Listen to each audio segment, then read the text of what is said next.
Girolamo Venerio lascia alla città di Udine un patrimonio consistente. È un patrimonio mobiliare, ma è un patrimonio scientifico. All'interno di questo patrimonio scientifico compaiono naturalmente anche le rilevazioni meteorologiche. Queste sono importantissime non solo in chiave storica, quindi per la testimonianza documentare che rappresentano, ma anche perché questi dati possono essere studiati per conoscere maggiormente il cambiamento climatico attuale.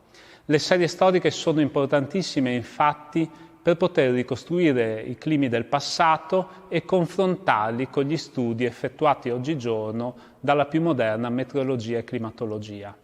In particolare la serie di Venerio è importantissima per una serie di motivi.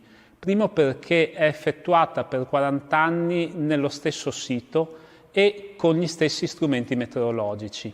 Venerio infatti era molto attento a misurare anche l'attendibilità dei suoi strumenti e a fare in modo che le rilevazioni effettuate fossero sempre comparabili tra di loro.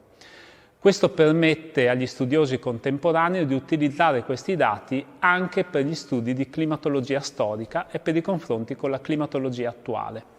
Oltretutto questi dati possono essere usati a livello statistico per confrontare l'andamento meteorologico e climatico del periodo con tutta una serie di altri dati fondamentali per comprendere l'andamento, per esempio, della popolazione e delle produzioni agricole ed economiche. Un esempio fra tutti: si possono confrontare gli andamenti delle serie meteorologiche con gli andamenti delle morti o delle malattie del Friuli ottocentesco, trovando magari delle relazioni tra quelle che possono essere delle oscillazioni in ambito meteorologico e climatico in particolare, e delle ricadute di queste oscillazioni in ambito medico.